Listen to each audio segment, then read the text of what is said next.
Bienvenidos a un nuevo capítulo del programa Más Conocimiento de Campus TV y la Dirección de Investigación de la Universidad de Talca. La población mundial está envejeciendo y en Chile no es una excepción. En nuestro país, aproximadamente el 20% de la población tiene más de 60 años.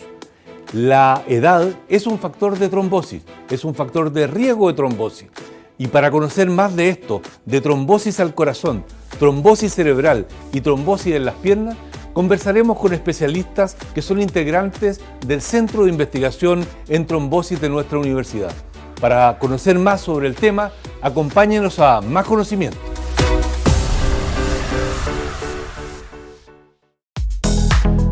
Muchas de las consultas médicas que se realizan actualmente tienen que ver con patologías asociadas a temas cardíacos y sus efectos colaterales por afecciones asociadas al corazón. Muchas de estas patologías tienen relación al ritmo de vida que llevamos. Las personas mayores de 65 años son altamente más propensas que las personas jóvenes a sufrir ataques al corazón u otra patología asociada. El envejecimiento provoca cambios en nuestro corazón y vasos sanguíneos. Dichos cambios aumentan considerablemente las opciones de sufrir ataques, accidentes vasculares, trombosis, etc. Las cardiopatías son la principal causa de muerte en nuestros adultos mayores.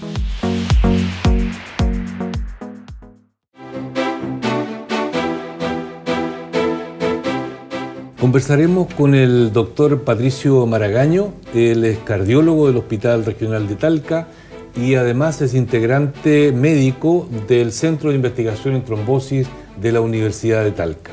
Gracias, Patricio, por acompañarnos en este capítulo de Más Conocimiento. Muchas gracias por la invitación, Iván. En el contexto de esta temporada, que es el envejecimiento, las personas mayores, está establecido en la mayoría, al menos de las trombosis, que la edad es un factor de riesgo. En ese contexto, vamos a conversar hoy día sobre un ámbito del cual tú eres especialista, que es el infarto agudo de miocardio. Miocardio, para nuestros telespectadores, es el corazón. ¿Qué es el infarto agudo al miocardio? Bueno, el concepto de infarto al miocardio, como tú dices bien, ¿no es cierto?, involucra a nuestro corazón, y el infarto es la muerte de una parte del corazón que se produce en general o habitualmente porque hay una arteria coronaria, que son las arterias que nutren a nuestro corazón, que se ocluye en forma brusca y hace que una parte del corazón quede sin irrigación, sin oxígeno, ¿no es cierto?, que es el elemento vital para la célula, para todas nuestras células, pero en este caso en particular las de nuestro corazón. Y al haber esta falta de oxigenación, hay un pedazo del corazón que se muere. Eso, en palabras sencillas, es un infarto agudo al miocardio. Y ese infarto, ese trombo que se forma finalmente allí, que impide el paso de sangre, ¿es un proceso que ocurre, voy a decir, de un día para otro, o es un proceso de largo aliento, Alex, para que llegue a ocurrir? Bueno, hay dos etapas o dos factores que tienen que contribuir. Uno es un fenómeno normal del envejecimiento que se llama aterosclerosis, que empieza a ocurrir casi desde que nacemos. Todas nuestras arterias, y especialmente desde los 20 años en adelante, empiezan a sufrir este proceso de aterosclerosis, que es como, en palabras sencillas, acumulación de grasa en forma de placas en las arterias de nuestro organismo, en particular en las arterias coronarias. Eso por una parte, ¿no es cierto? Y por otro lado, tiene que haber en forma brusca la ruptura de una de esas placas, lo que genera la producción de un coágulo adentro de la arteria, cuyo objetivo es intentar contener, ¿no es cierto?, y aliviar esta ruptura de la placa, pero como un elemento desfavorable, este coágulo termina muchas veces ocluyendo la arteria en donde está localizado y dejando sin circulación esta parte del corazón con el consecuente daño, digamos, que ya mencionábamos. Y esa primera, tú lo separaste como en dos fases, que había una aterosclerosis, y esa aterosclerosis, o para que ello llegue a ocurrir, ¿hay ciertos factores de riesgo que van sumándose a la edad? Claro, los factores de riesgo llamados mayores son básicamente 4, que son la hipertensión, la diabetes, el colesterol alto y el tabaco. esos factores de riesgo se combinan en el individuo en particular, ¿no es cierto?, y terminan produciendo una mayor o menor cantidad de placas ateroscleróticas. Todo esto relacionado, como decías tú al principio, con la edad de los pacientes, las personas, pero también con la carga genética que traemos. Es decir, no todos estos mismos factores de riesgo puestos en una persona o en otro individuo van a tener una repercusión diferente asociado a la carga genética propia que esa persona tenga. Pero evidentemente que si uno suma estos factores de riesgo y es hipertenso, diabético, tiene colesterol alto y es fumador, la probabilidad va creciendo exponencialmente de tener algún evento al corazón o alguna otra parte de las arterias de nuestro organismo. A propósito de corazón o alguna otra parte de la arteria, el fenómeno aterosclerótico, cuando ocurre solo en un sector de una arteria coronaria o puede estar ocurriendo este fenómeno en distintas partes del territorio del organismo. Sí, es como tú dices en segundo lugar. En general los pacientes que tienden a tener aterosclerosis la tienen en forma difusa, pero el problema del corazón en particular es que el corazón, así como el cerebro, son órganos extremadamente sensibles o lábiles a la falta de oxígeno y por lo tanto, ¿no es cierto?, cualquier déficit de oxigenación va a producir un daño que se va a notar inmediatamente y bueno, el tejido cardíaco no es, tiene un límite, digamos. Estamos hablando de 200 gramos aproximadamente de músculo cardíaco y por lo tanto la oclusión de una arteria, aunque no sea de gran tamaño, va a producir un daño importante en el funcionamiento del corazón. Ya. Y imaginemos, pongámonos en una situación, siempre pensando en los telespectadores, que un paciente sufre un infarto agudo del corazón, pero para quienes no somos especialistas en el tema, ¿qué siente? ¿Cuáles son los síntomas y signos principales cuando ocurre esto? Okay. Sí, buena pregunta porque en el fondo el rol de esta conversación es un poco educar y yo quiero partir desmitificando algo que siempre lo escucho yo de los pacientes, esto de que el corazón no duele. Esa vieja frase, ¿no es cierto?, nada más lejos de lo real, o sea, no puede estar más equivocado. Yo llevo 15 años trabajando en pacientes con infartos y podríamos dar fe de que en realidad el corazón sí duele y mucho. Entonces el síntoma cardinal, fundamental, ¿no es cierto?, para diagnosticar un infarto agudo del miocardio es el dolor al pecho. Y el dolor al pecho no de cualquier forma, sino que algunas características especiales. Habitualmente es un dolor de tipo opresivo. Los pacientes refieren que sienten como que le estuvieran pisando el pecho, se habla de una pisada de elefante, en toda la zona retroesternal, digamos, en el frontis del pecho, habitualmente en esa zona, y se puede irradiar hacia la mandíbula o hacia los hombros y especialmente hacia el brazo izquierdo. Eso tiene, no sé, el 80% de los pacientes tienen el dolor como síntoma cardinal. Y hay un grupo de pacientes donde están los pacientes más ancianos y los diabéticos que eventualmente pueden no tener dolor al pecho y tienen, como le llamamos nosotros, equivalente a anginoso, ¿no es cierto?, la dificultad respiratoria, o sea, la persona se ahoga literalmente, de manera brusca, habitualmente en reposo y prolongado. Estamos hablando de más de 30 minutos de duración para poder considerar. Pero yo insisto, ¿no es cierto?, en el concepto de que el dolor al pecho sí existe causado como una muestra de infarto agudo y para que dejemos de lado esa frase, ¿no es cierto?, de que el corazón no duele, eso no es. De hecho, dices tú que el 80% de los pacientes que sufren infarto, el signo o síntoma fundamental es el dolor. Es el dolor. Y lamentablemente hasta el día de hoy vemos que muchos pacientes tienen dolor al pecho y no consultan precozmente, se demoran demasiado en asistir a algún centro de salud, lo cual va absolutamente en contra, ¿no es cierto?, de una adecuada recuperación. Yo diría que una persona debiera tener como síntoma de alerta, ¿no es cierto?, dolor al pecho que le dure más de 15 minutos, que no haya sido producido por un traumatismo, es obligatorio consultar lo antes posible, especialmente si uno tiene factores de riesgo, a un centro de salud para que le tomen un electrocardiograma, porque el infarto agudo del miocardio es muy fácil de diagnosticar, es muy simple, solo basta una historia clínica adecuada y la realización de un electrocardiograma y con eso basta para diagnosticar la gran mayoría de los infartos. Existen algunos infartos que requieren un diagnóstico un poco más complejo, pero en la gran mayoría de los pacientes, de las personas que tienen dolor al pecho y les tomamos un electro, rápidamente podemos hacer, ¿no es cierto?, el diagnóstico, y eso significa una intervención más precoz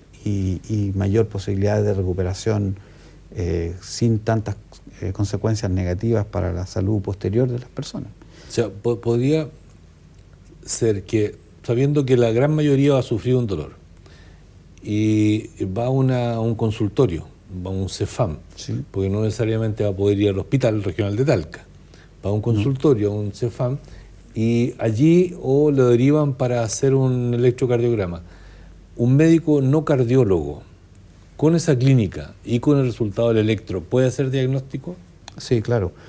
De hecho, toda nuestra red de salud del Maule, en los servicios de urgencia, en todos los lugares de atención, ya sea de nivel primario o terciario, existen equipos de electrocardiografía, y es más, los niveles más alejados, los lugares más distantes y de atención más primaria, tienen una tecnología que se llama telemedicina, que permite, ¿no es cierto?, la toma de electrocardiograma, y se envía esto a un nivel central en Santiago, en donde un cardiólogo informa ese examen, y eso, digamos, es accesible para todo el mundo en cualquier punto de atención de urgencia. En el caso de la atención primaria están los SAPUS abiertos, algunos 24 horas y algunos, digamos, hasta cierto horario, pero si no, el paciente es derivado al hospital que viene. El concepto es que nosotros en el Maule trabajamos en red, y por lo tanto la actitud y el diagnóstico y el tratamiento está siendo coordinado a nivel central, en general, en este caso en particular por mí, como jefe de la unidad de hemodinamia, soy el coordinador de la red de infarto del Maule. Y imaginemos que ese paciente ya fue diagnosticado. ¿Qué realiza y ya está en manos de un cardiólogo? ¿Cómo se realiza, sin entrar en los tecnicismos, por cierto, qué tratamiento recibe en términos generales ese paciente? Okay. Con sus distintos niveles. Sí, no, muy bien, está bien. Yo lo que quiero ser enfático en que, independiente de dónde esté la persona, en esta región al menos, todas las personas que son atendidas con infarto reciben el mismo tratamiento. Ya. El tratamiento es coordinado por un cardiólogo que es el hemodinamista. Nosotros, que somos 3 en este momento en la región, que estamos de turno con el sistema 24/7, tenemos un teléfono que siempre está activo, y los médicos que diagnostican un infarto en el nivel donde estén atendiendo a ese enfermo se comunican con nosotros y aplican un protocolo que incluye varios medicamentos, aspirina, otros medicamentos que son digamos, coadyuvantes a la aspirina, atorvastatina, etc. Todo un cóctel, por decirlo de una manera, de fármacos que están ya aprobados, validados en un protocolo de tratamiento. Ahora, dependiendo del lugar físico, de la distancia física en que está el paciente respecto del hospital de Talca, en este caso, que es el único hospital que tiene un angiógrafo, que es un equipo que permite hacer un diagnóstico invasivo del infarto, y además permite aplicar técnicas para desobstruir las arterias coronarias, ¿no es cierto? Los lugares que están a menos de 2 horas de distancia logística, es decir, yendo a buscar al paciente y volviendo al hospital, los que están a menos de 2 horas son traídos al hospital de Talca para ser sometidos a este procedimiento por nosotros. Los que están fuera de ese radio de 2 horas reciben una terapia de medicamento que se llama trombolisis, que es un medicamento que se aplica por sistema venoso, cuyo objetivo es desobstruir también la arteria, pero a través de un medicamento. En conclusión, la diferencia de que el paciente reciba una u otra terapia está dada por el lugar geográfico donde está el paciente y no es perjudicial para las personas vivir más lejos, pero obviamente que reciben un tratamiento diferente y prácticamente tan efectivo como desobstruir mecánicamente la arteria, que es lo que yo hago en mi caso particular. Y a propósito de un fármaco trombolítico que destruye el trombo, exacto, y en hemodinamia, que es la unidad que tú diriges en el Hospital Regional de Talca, lo disuelven mecánicamente. Sí. Brevemente, ¿de qué se trata eso? ¿Cómo llega al corazón? Perfecto. Nosotros, acostamos a los pacientes en un equipo, como decía antes, un angiógrafo, que es muy parecido a un pabellón de cirugía, pero que tiene adicionado este equipo de rayos que nos permite poner a la persona debajo de este equipo e inyectar en alguna arteria, en este caso en las arterias coronarias, un medio de contraste, que es un fármaco que no permite la pasada de los rayos, y este medio de contraste nos permite dibujar el interior de las arterias coronarias con una nitidez muy alta. Son equipos de altísima resolución. Las pantallas, por ejemplo, por un detalle... Tú vas viendo la imagen ahí. Vemos la imagen del corazón. En la medida que inyectamos contraste, dibujamos el interior y así localizamos la arteria que está ocluida. Por ese mismo acceso que habitualmente es por la mano, por la arteria radial, nosotros podemos desobstruir la arteria, aspirar coágulos, ¿no es cierto?, o poner dentro de las arterias coronarias unos dispositivos que permiten recuperar el lumen, el calibre interior de esa arteria, un dispositivo que se llama stent, que es como una malla, ¿no es cierto?, que se pone dentro de la arteria y que nos permite recuperar y hacer que la sangre fluya de nuevo a esa zona que estaba obstruida. Evidentemente que hay una parte de ese infarto que no se va a recuperar, porque hay que recordar que a los 30 minutos empiezan a morir células del corazón y después de los 30 minutos, ¿no es cierto?, la posibilidad de recuperar ahí completamente esa zona es muy baja, pero mientras antes abramos la arteria, más zona del corazón vamos a poder recuperar. Y por eso volver a la importancia de la consulta precoz. Si la persona yo he visto pacientes que han estado toda la noche con dolor al pecho y recién cuando amanece, dicen, bueno, para no molestar a su familia o qué sé yo, se aguantan, y eso es súper malo porque esas 12 horas el corazón estaba muriendo en el fondo una parte, y la escara, la cicatriz del infarto va a ser más grande, y eso para el corazón es malo porque el corazón tiene una reserva, ¿no es cierto? Hay un porcentaje que está como de ahorro, pero eso, si uno se gasta los ahorros a los 40 años, probablemente a los 70 ya no va a tener muchas posibilidades. Y ese aguante en hora es distinto, por ejemplo, alguien pudo aguantar, no siendo lo adecuado para dejarlo claro a los espectadores, pero pudo aguantar toda la noche. ¿Algún corazón, por las condiciones particulares de un paciente, puede no aguantar toda la noche? Sí, en general los pacientes que tienen infartos más malos, por decirlo de una manera, son las personas más jóvenes. Ah, sí. Porque en la medida que uno envejece y va teniendo que sufrir este proceso de envejecimiento, aterosclerosis, nuestro corazón se va defendiendo frente a ese proceso de envejecimiento a través de la formación de sistemas de colaterales, es decir, ramificaciones, ¿no es cierto?, paralelas a las carreteras se van principales. generando otras arterias. Son nuevas arterias que requiere de tiempo eso. Eso es favorecido por la actividad física, ¿no es cierto?, por el ejercicio básicamente, pero también es favorecido como parte del envejecimiento, y la obstrucción crónica de las arterias coronarias va generando estas neovasculaturas colaterales.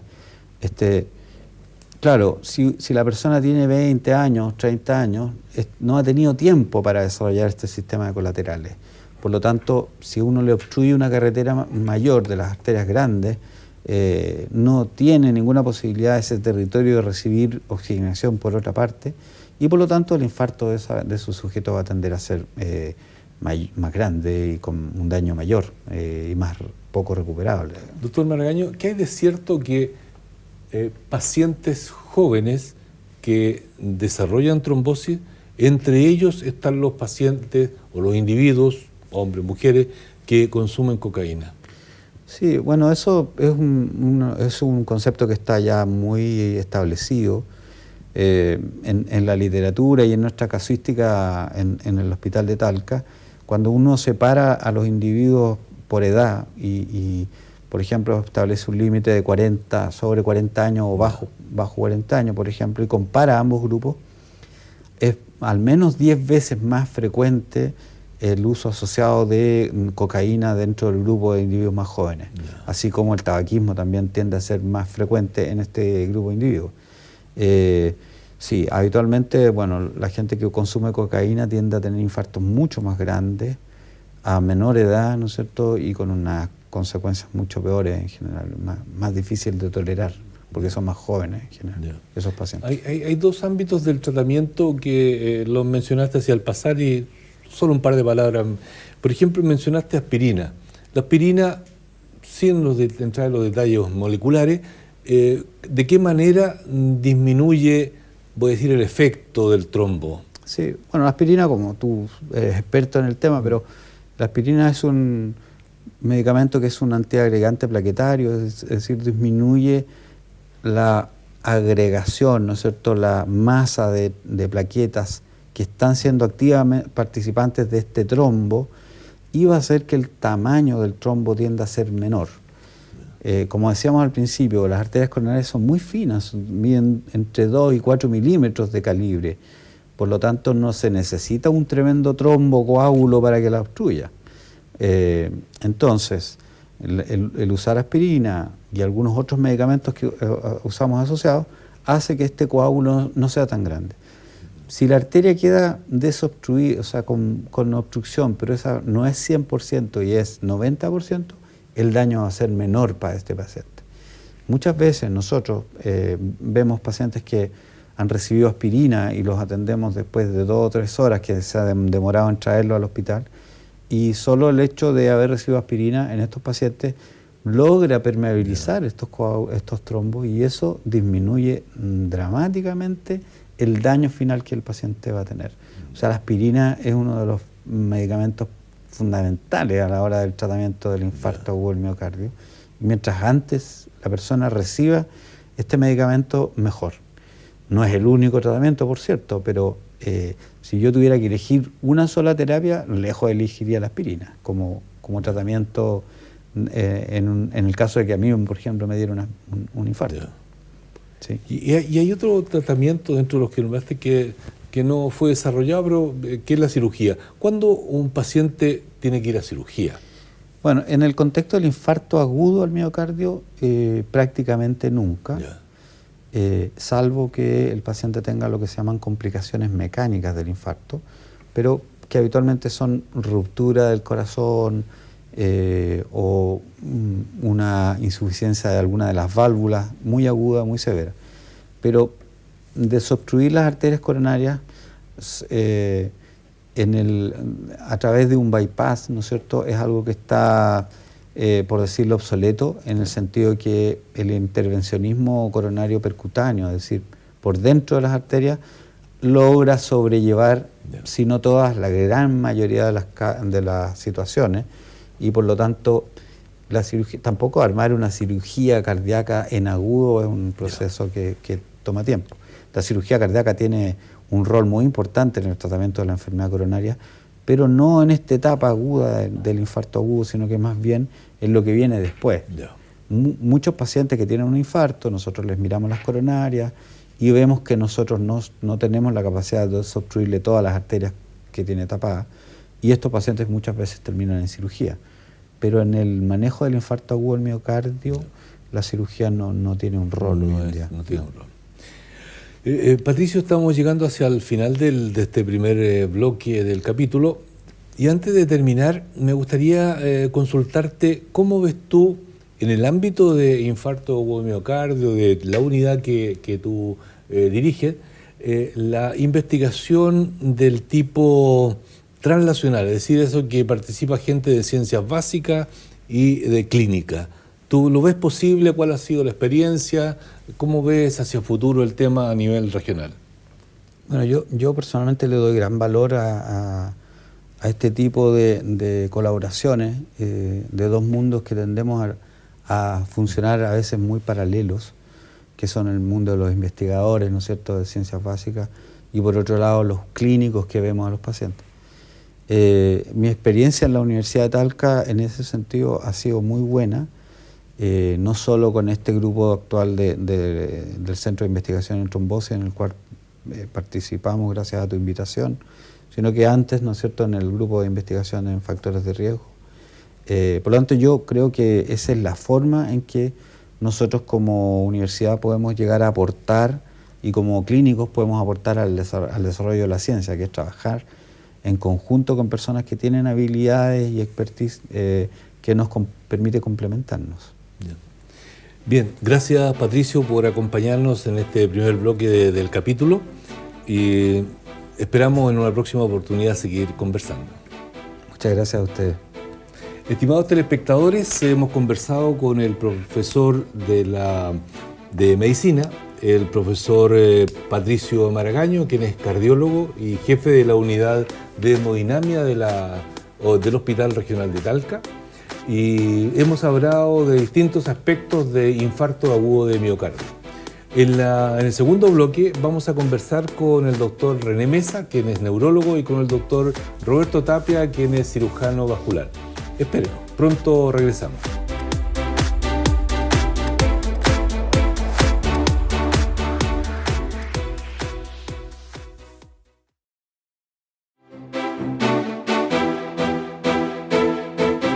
En este segundo bloque vamos a conversar con el doctor René Mesa y el doctor Roberto Tapia. El doctor Mesa es neurólogo académico de la Universidad de Talca y el doctor Tapia es cirujano vascular, también profesor de dicha escuela. Profesores Tapia y René Mesa, gracias por aceptar nuestra invitación. Encantado. Muchas gracias a ti por invitarnos. Vamos a conversar en un contexto de esta sexta temporada del programa Más Conocimiento, que es el tema de envejecimiento, adulto mayor. Y como ustedes bien saben, como especialistas, a medida que aumenta la edad, siendo la edad un factor de riesgo no modificable, ¿verdad?, que se asocia más a trombosis, en ese contexto vamos a conversar durante este capítulo.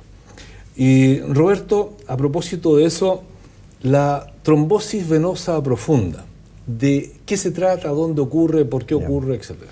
Bueno, la trombosis venosa profunda, si bien en cualquier vena puede haber una trombosis venosa, es mucho más frecuente en las extremidades inferiores, ¿no? Y produce una obstrucción a la circulación que se traduce en aumento de volumen y dolor de las piernas en el momento de que se produce la trombosis.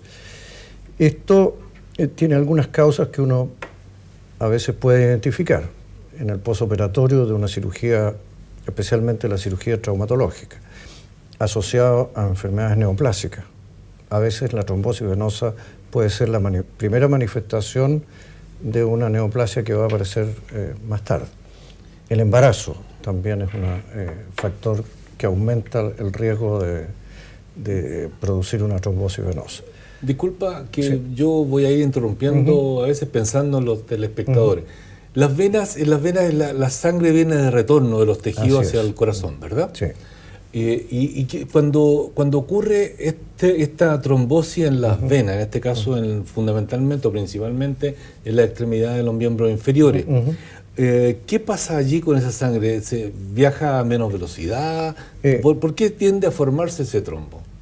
Hay varios factores que están descritos desde 1800 y tanto y que no ha cambiado todavía, que escribió un señor Virchow, que condicionan uno es el lentecimiento del flujo, otro la alteración de la pared de las venas, que favorece, y el tercero es la hipercoagulabilidad, que eso se asocia a algunas enfermedades como el cáncer, que hace que la sangre sea más coagulable que lo normal, ¿no? Hay otros factores como los traumatismos severos también pueden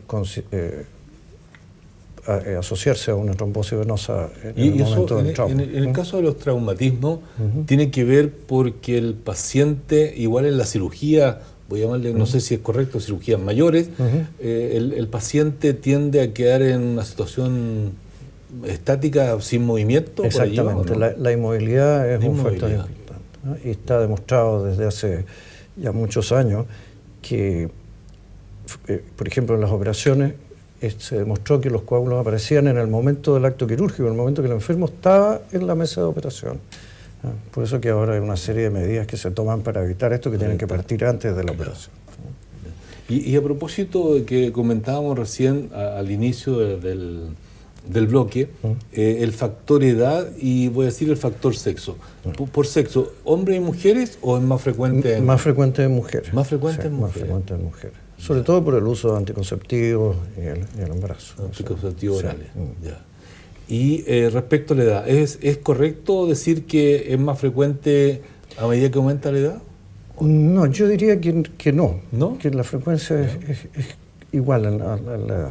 Porque mujeres jóvenes que usan anticonceptivos o el embarazo. No hay la edad en esta patología venosa no es una condicionante directa.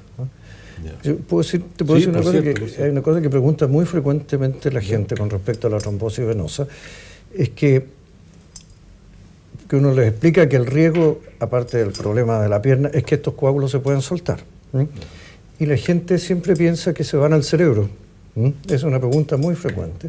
Y es importante saber que los coágulos de las piernas no se van al cerebro, sino que al pulmón, dando una complicación que es grave, pero no tan grave como si se van al cerebro. Pero el pulmón actúa como un filtro y ahí nos siguen al resto de la circulación. Más adelante vamos a hablar de esa complicación. ¿Ya?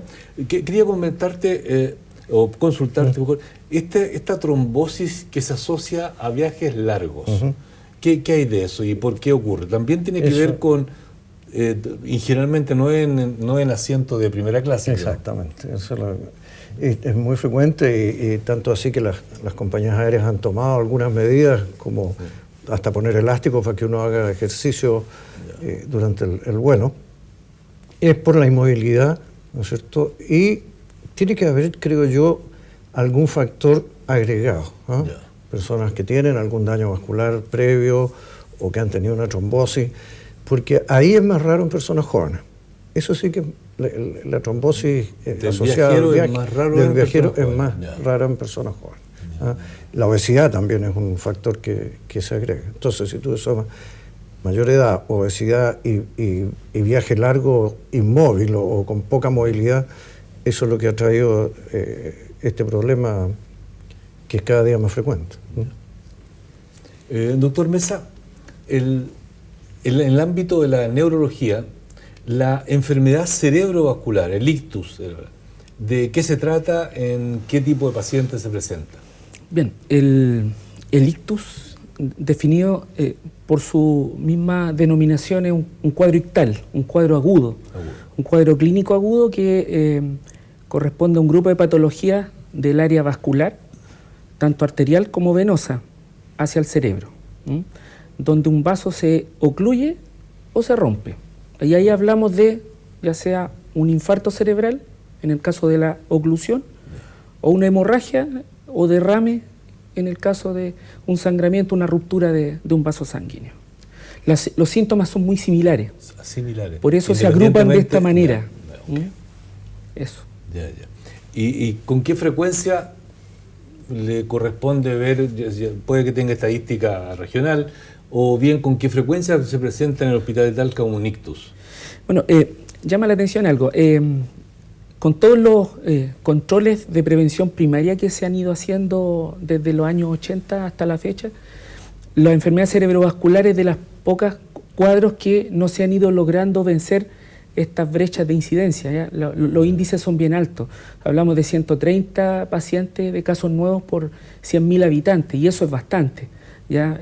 Comparativamente a otro tipo de enfermedades. Entonces, es un problema de salud pública por la cantidad de secuelas, de discapacidad que genera a mediano y largo plazo, ¿ya? Y en particular en nuestra región, si uno hace el desglose regional, se va dando cuenta que esa prevalencia es bastante mayor en la región, y muy en particular en el Maule Sur, ¿ya? Eso es lo que hemos podido ir evaluando con el transcurso de los años O sea, de, en la de región manejo. sería más alto que el promedio país. Sí, la zona central, La zona séptima central. y octava región, Ya. y en particular Maule Sur. Y esta patología, particularmente la asociada a trombosis, en relación a la edad y en relación al sexo, ¿existe alguna preferencia? Sí, hablando del infarto cerebral, que del total del grupo de las enfermedades cerebrovasculares es de un 70%, el grupo de las enfermedades 70-80%. Versus la hemorragia. Versus la hemorragia. Estas tienden a presentarse de mayor manera en avanzada la edad. Y es porque también se va arrastrando una carga de enfermedades asociadas mayor, ¿verdad? Hipertensión, diabetes, uso de, por ejemplo, tabaquismo, mal control de enfermedades como colesterol alto, ¿verdad? O sea, una serie de factores que además se agregan al proceso, entre comillas, de envejecimiento normal en la persona, que es el factor no modificable que mencionamos. Y hay una predominancia un poco mayor hacia los hombres. Un poco mayor hacia los hombres. Más frecuente a mayor edad y un poco más frecuente Exactamente. en hombres. Exactamente. 3 esas dos. Roberto, vamos a pensar en el telespectador como para que sospeche, sin entrar en los detalles técnicos, ¿no? Que sospeche, esto podría eventualmente tratarse de una trombosis venosa profunda, hay que ir a médico. ¿Qué observaría el paciente o qué sentiría? Ya. Lo que el paciente siente frecuentemente, a pesar de que la trombosis venosa profunda va desde 0 síntomas hasta un cuadro muy severo, lo más frecuente es que tengan dolor y aumento de volumen de la pierna, o sea, que se le hinche una pierna. Y eso... Cuando dice una pierna, es decir, la trombosis ocurre en una una pierna o en la sí, pierna puede o en ocurrir la los otra. dos, pero es muy infrecuente. Muy infrecuente. Lo más frecuente es que sea unilateral. Y eso... ¿Y a qué altura, perdona que te pregunte, ¿y a qué altura de la pierna es más frecuente una vena? ¿A qué altura de la pierna? En el sector que se llama fémoropopliteo, de la vena femoral superficial, Para el que no pero es una vena profunda que va por dentro, entre la mitad del muslo hasta por debajo de la rodilla. Eso es la ubicación más frecuente. Sí. Puede haber más altas, pero afortunadamente son más raras. Pero hay. O sea, dolor e hinchazón. Hinchazón, sí. Y eso indicaría que consulta médica para que después lo deriven a un especialista, si es que no hay... Claro, sí. Eso, ahora, lamentablemente, siendo una patología tan frecuente, todavía se diagnostica mal. Sí.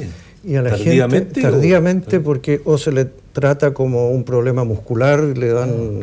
o sea, a pesar de ir a médico, claro, a pesar, el diagnóstico lamentablemente no es es así, adecuado inicialmente. Entonces, y es un cuadro que es potencialmente grave, aparte de los problemas que produce la pierna. Entonces, hay que consultar, y no hay que quedarse con que me duele y es porque me duelen los músculos. O sea, es tanto culpa del enfermo muchas veces como del médico, no solo del médico. De acuerdo. René, ¿y los síntomas de una trombosis cerebral? Claro. Que ya me decías que era muy parecido los síntomas o si es la hemorragia. Sí. La verdad es que el infarto cerebral como tal es tiempo dependiente. Es una enfermedad de consulta donde el tiempo apremia mucho, porque en la medida que nosotros consultamos de forma más oportuna, las formas de tratamiento se mejoran y los resultados de esos tratamientos también mejoran. Y acerca de los síntomas, son síntomas que hablan de afectaciones en el lenguaje. Hay una campaña publicitaria en MinSal, por ejemplo, que describe muy bien este tipo de consultas, de síntomas, que son alteraciones en el lenguaje, hablar raro, dice, asimetría facial, cara chueca y pérdida de fuerza de manera focal, un lado asimétrico en el fondo de pérdida de fuerza. Alguno de esos tres síntomas. ¿De todo el lado o miembros superiores solamente? De uno, lo habitual es un solo lado. Pero un lado izquierdo incluyendo... o derecho. De acuerdo, pero incluyendo brazo y pierna. Exactamente. O brazo y pierna. Brazo y pierna de un lado. De un lado, claro.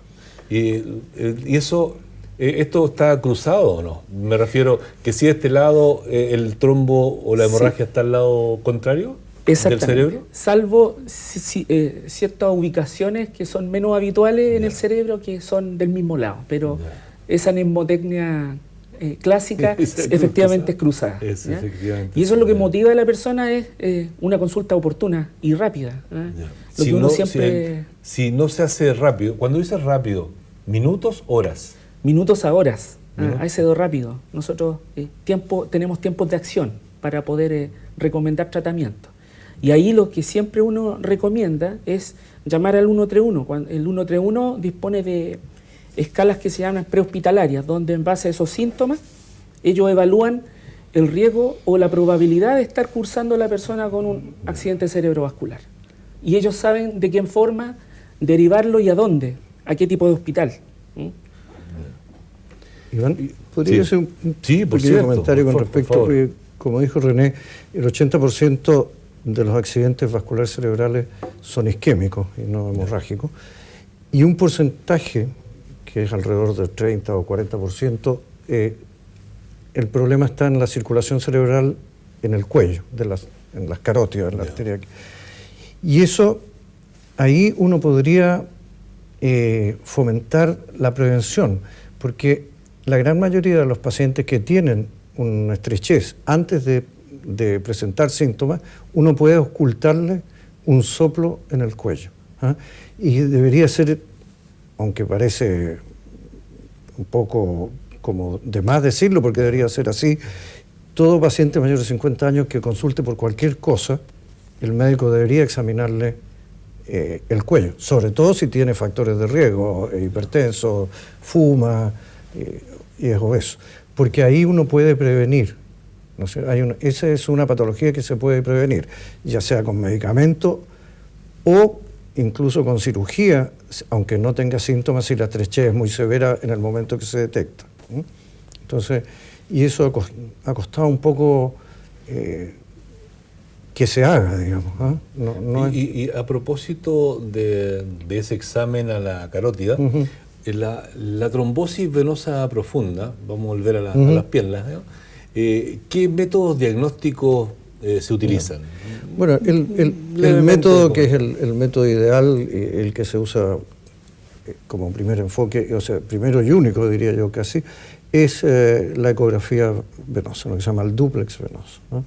Que permite... ¿Y qué observan ahí en términos generales? Dos cosas. La más frecuente es que la vena esté incompresible.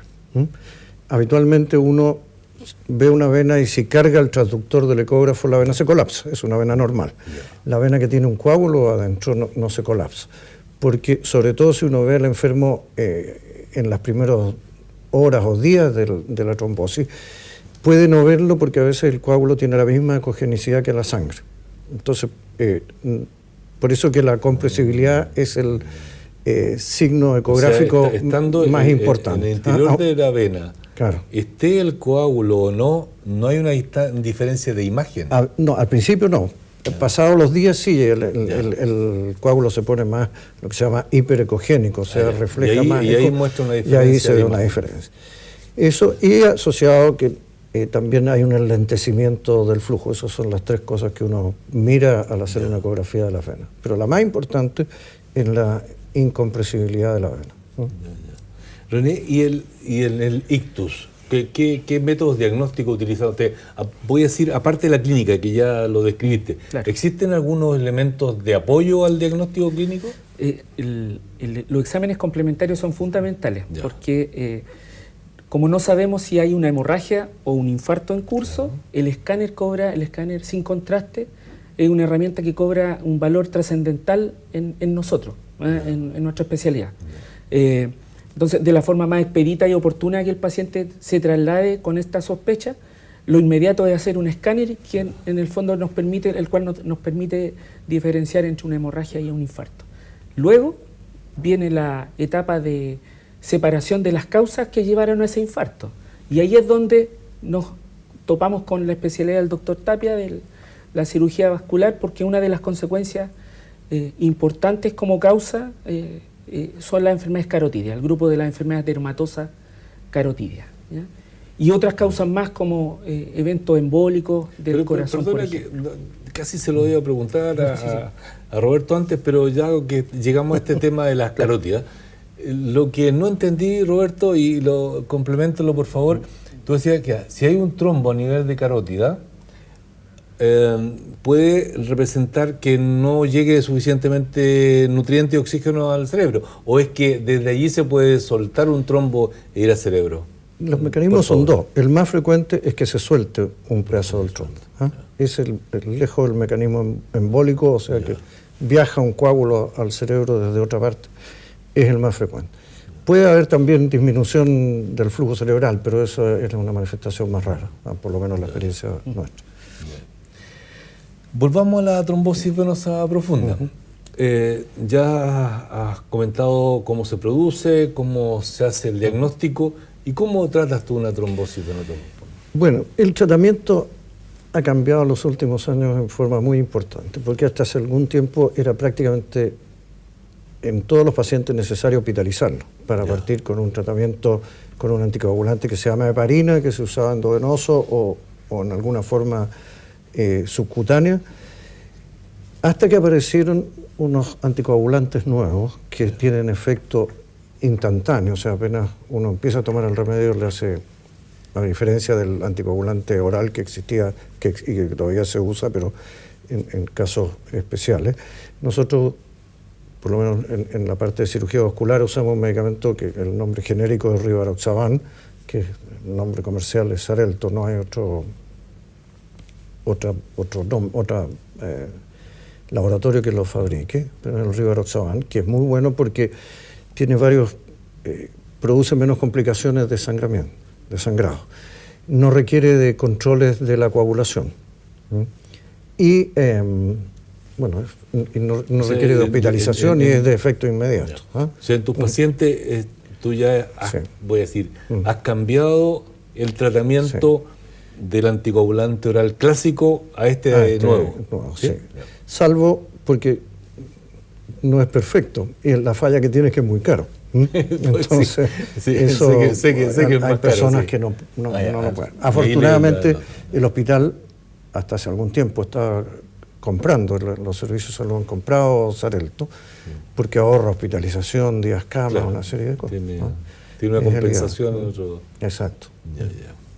René, y la trombosis cerebral, ya sabemos que el escáner te ayuda al diagnóstico, hace el diagnóstico, ¿y qué haces con el paciente? Primero, recordar siempre que una trombosis cerebral es llegar tarde a lo que no se hizo previamente, el mal control de enfermedades crónicas, la hipertensión, la diabetes, llegaron al paciente a tener este tipo de consecuencias.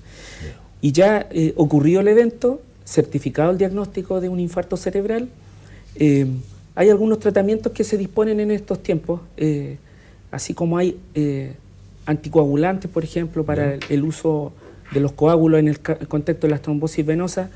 Hay algunos fármacos que se llaman trombolíticos, que es una línea nueva de tratamientos que han ido apareciendo en el mercado y que han ido teniendo distintos usos, en particular para la neurología, para el evento agudo, la trombosis cerebral puede tener un rendimiento y una efectividad bajo ciertos criterios de inclusión que uno considera. Son varios criterios técnicos, imagenológicos, que no sea un infarto tan extenso, por ejemplo, pero sobre todo lo que partía diciendo, que es una condición muy tiempo dependiente. Perdón, te interrumpa. ¿Y qué hace un paciente que no está cerca del hospital de Talca, que no está en Talca?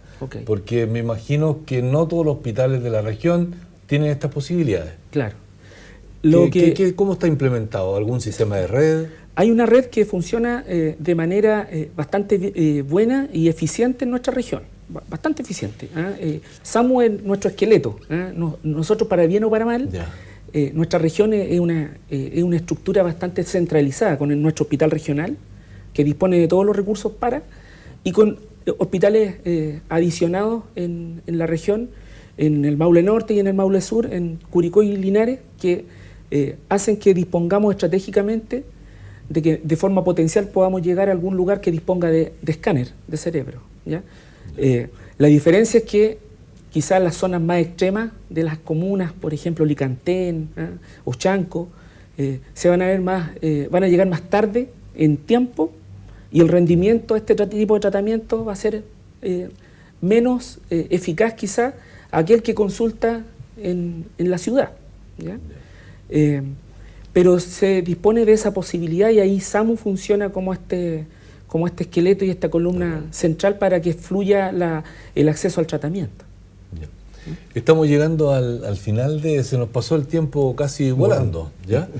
Pero antes de terminar, igual me gustaría robarle un minuto al menos al programa, para preguntarles sobre cómo ven ustedes la posibilidad, como integrantes del centro de investigación, de médicos del Centro de Investigación en Trombosis, la posibilidad de realizar investigación conjunta de esta que se llama transnacional, es decir, que participan los que estudian a nivel básico de moléculas, células, hasta el clínico, que en este caso son ustedes.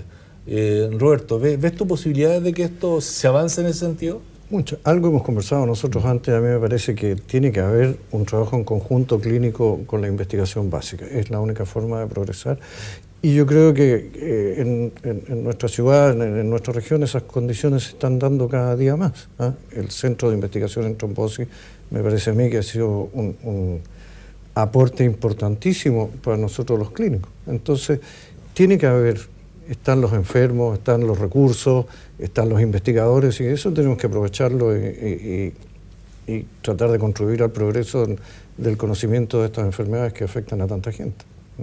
¿Quiere agregar algo? Por supuesto, que yo ya hablaba también del grado de prevalencia que existe en nuestra región en torno a este tipo de patologías. Entonces, pacientes tenemos, disponemos de bases de datos, disponemos de una serie de recursos humanos clínicos en un contacto directo con la docencia.